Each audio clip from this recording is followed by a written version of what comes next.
어제 나눈 말씀처럼 아주 강력한 무기로 무장한 수많은 군인들을 데리고 블레셋 군대가 이스라엘을 쳐들어왔습니다. 그 모습을 본 이스라엘 군인들 다 도망갔어요. 남은 사람이 600명 정도 남았는데 그 600명도 동굴 속으로, 숲풀 속으로, 또 숨을 수 있는 곳 찾아가서 몸을 숨겼습니다. 이스라엘 백성을 이끌고 블레셋과 싸워야 되는 이 사울 왕의 입장에서 참 막막한 상황일 수밖에 없죠. 이 상황에서 사울 왕은 사무엘 선지자를 기다렸습니다. 사무엘 선지자가 와서 하나님께 제사 드리는 이 신앙을 통해서 정말 두려움에 눌린 이스라엘 백성들을 이렇게 세우는 것 말고는 방법이 없었기 때문에 그렇습니다.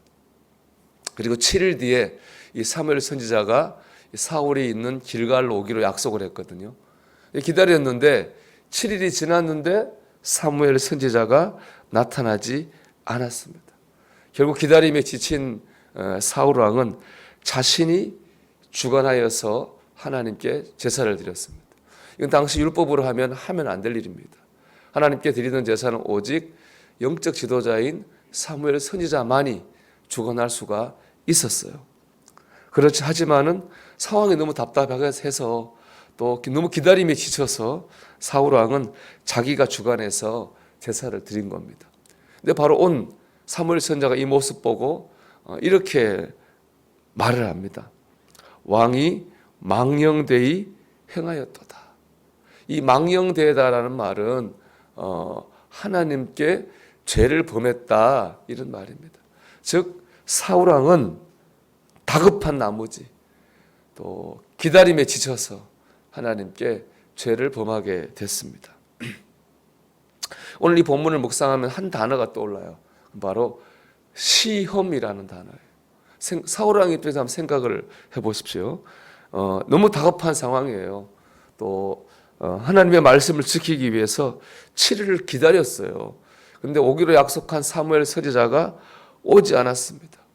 둘 다 시험이죠. 지금 눈앞에 펼쳐진 답답한 상황도 시험이고 또 약속한 대로 오기로 했던 사무엘 선지자가 오지 않은 것도 시험입니다. 우리로 적용하면 이렇죠.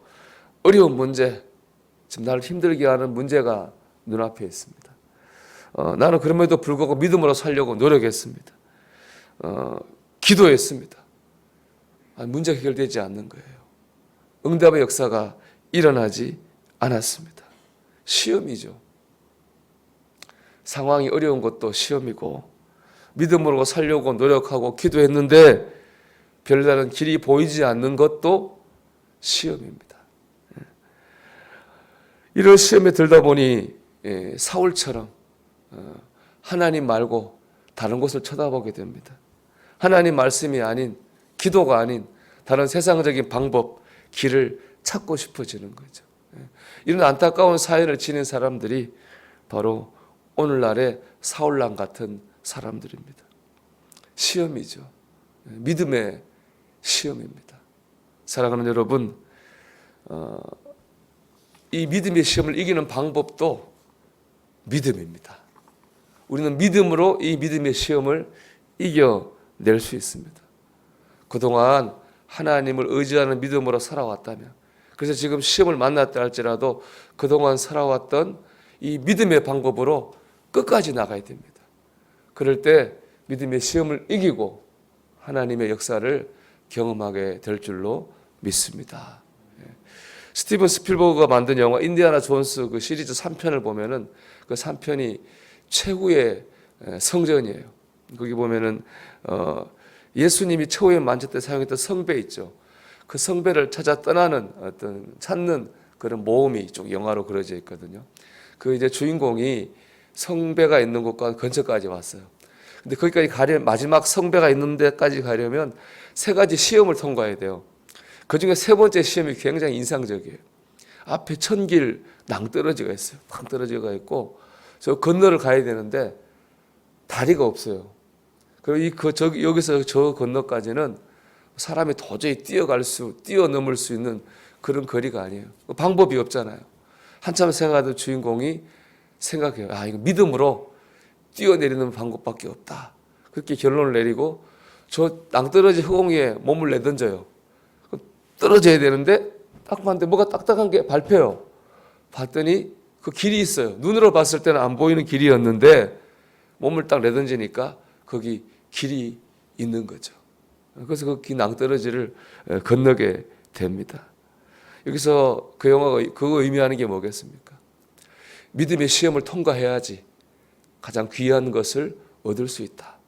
바로 그것이 바로 그 영화가 주는 교훈이고 결론이에요. 여러분 믿음의 시험을 통과하지 않으면 내가 얻고자 하는 귀한 것을 얻을 수 없습니다. 다르게 말하면 지금 내가 어떤 시험을 맞이했다면 그것은 가장 중요한 것을 얻기 위한 과정인 줄 믿습니다. 그 주인공 같은 그런 믿음을 가지길 바라요. 하나님께 나를 던지는 거죠. 하나님을 믿고 나를 던지는 겁니다. 그럴 때는 우리의 육신으로 눈으로 볼 수 없었던 하나님의 인도하심을 경험하게 될 줄로 믿습니다. 여러분 믿음의 시험을 만나면 믿음으로 이겨야 됩니다. 기도로 이겨야 되고 말씀으로 이겨야 되고 예배로 이겨야 됩니다. 어떤 청년이 일확천금의 꿈에 부풀었어요. 그래서 금광을 샀습니다. 정말 열심히 팠는데 결국 금이 안 나왔어요. 실망한 청년 아주 싼 값에 금광을 팔아버렸어요. 큰 손해를 봤죠. 그런데 나중에 보니까 자기가 판 다음에 산 사람이 1m를 더 팠더니 거기 노다지 금광이 발견이 된 거예요. 이 청년에서 너무나 진짜 뭐 말로 할 수 없는 속상함이죠. 근데 그걸 통해서 이 청년이 얻은 게 있어요.